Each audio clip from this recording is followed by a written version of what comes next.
बैल, गधा और व्यापारी। एक बड़ा व्यापारी था जिसके गांव में बहुत से घर और कारखाने थे जिनमें तरह तरह के पशु रहते थे। एक दिन वह अपने परिवार सहित कारखानों को देखने के लिए गांव गया। उसने अपनी पशुशाला भी देखी जहां एक गधा और एक बैल बंधे हुए थे। उसने देखा कि वे दोनों आपस में वार्तालाप कर रहे हैं। वह व्यापारी पशु पक्षियों की बोली समझता था।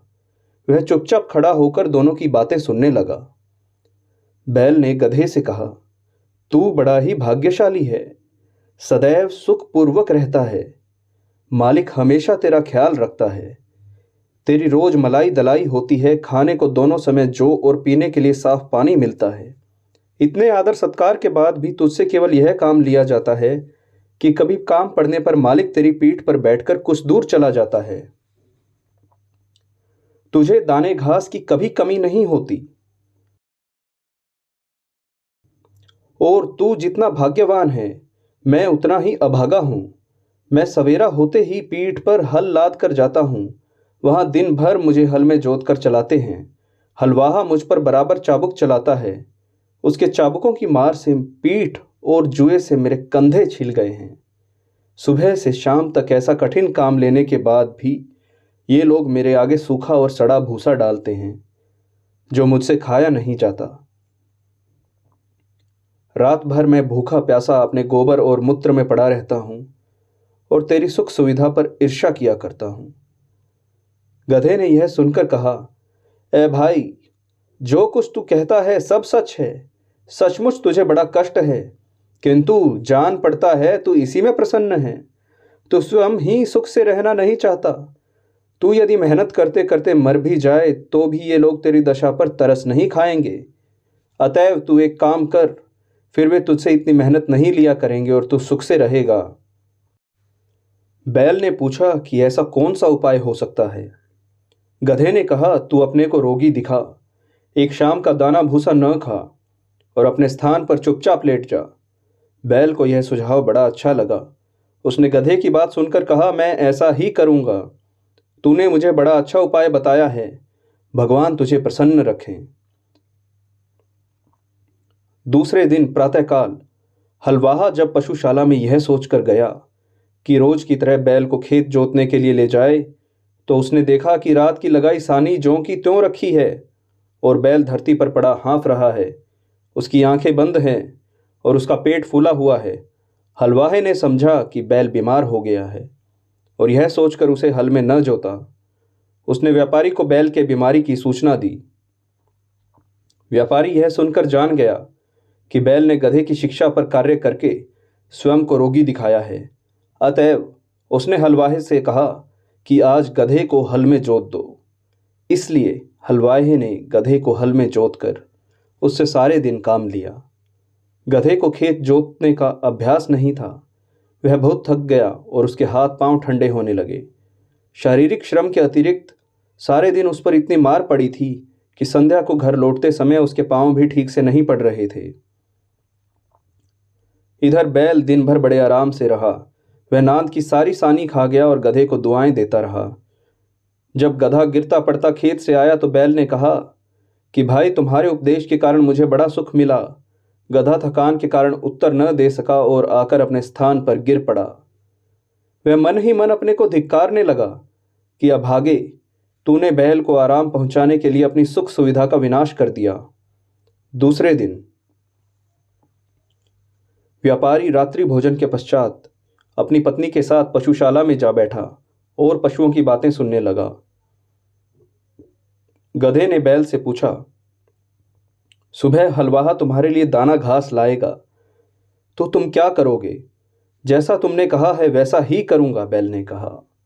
गधे ने कहा, नहीं, ऐसा न करना वरना जान से जाओगे। शाम को लौटते समय मैंने सुना कि हमारा स्वामी अपने रसोइये से कह रहा था कि कल कसाई और चमार को बुला लाना और बैल जो बीमार हो गया है का मांस और खाल बेच डालना। मैंने जो सुना था वह मित्रता के नाते तुझे बता दिया। अब तेरी इसी में भलाई है कि सुबह जब तेरे आगे चारा डाला जाए तो तू उसे जल्दी से उठकर खा ले और स्वस्थ बन जा। फिर हमारा स्वामी तुझे स्वस्थ देखकर तुझे मारने का इरादा छोड़ देगा। यह बात सुनकर बैल भयभीत होकर बोला, भाई ईश्वर तुझे सदा सुखी रखे। तेरे कारण मेरे प्राण बच गए। अब मैं वही करूंगा जैसा तूने कहा है। व्यापारी यह बात सुनकर ठहाका लगाकर हंस पड़ा। उसकी स्त्री को इस बात से बड़ा आश्चर्य हुआ। वह पूछने लगी, तुम अकारण ही क्यों हंस पड़े स्वामी?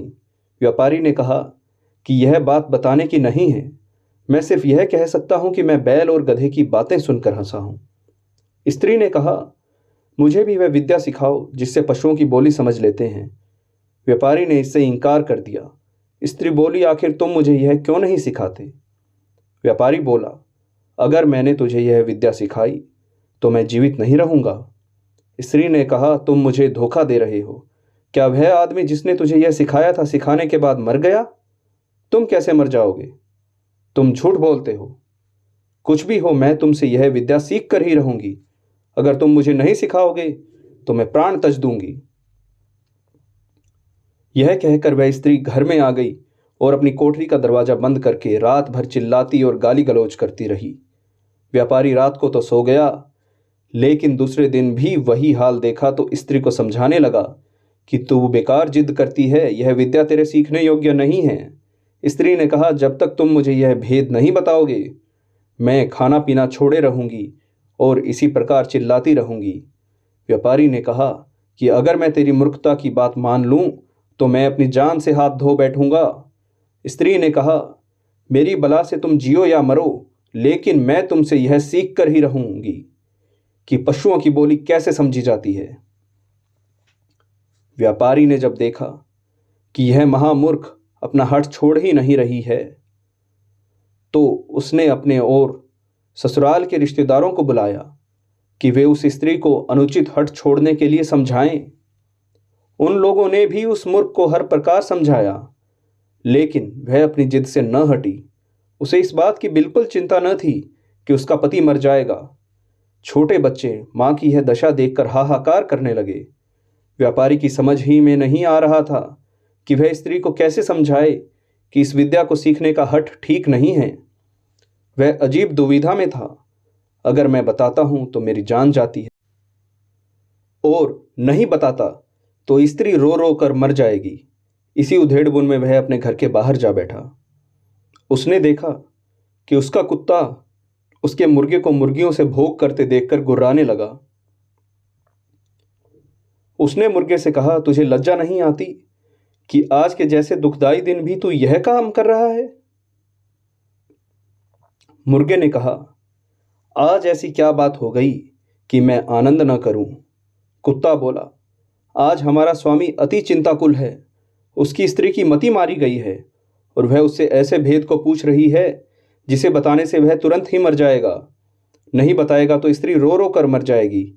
इसी से सारे लोग दुखी हैं और तेरे अतिरिक्त कोई ऐसा नहीं है जो स्त्री संभोग की भी बात सोचे।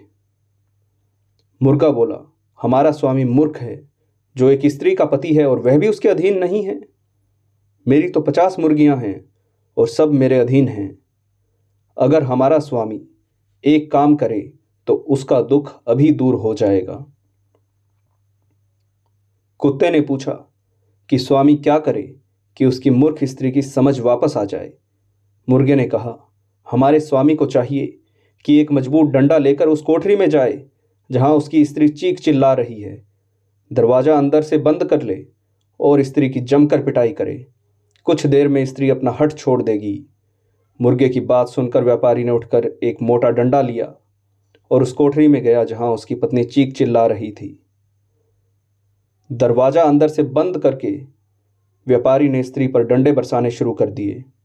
कुछ देर चीख पुकार बढ़ाने पर भी जब स्त्री ने देखा कि डंडे पड़ते ही जा रहे हैं तो वह घबरा उठी। वह पति के पैरों पर गिरकर कहने लगी कि अब हाथ रोक लो, अब मैं कभी ऐसी जिद नहीं करूंगी। इस पर व्यापारी ने हाथ रोक लिया। हमें इस कहानी से यही सीख मिलती है कि दूसरे के फटे में टांग नहीं अड़ानी चाहिए।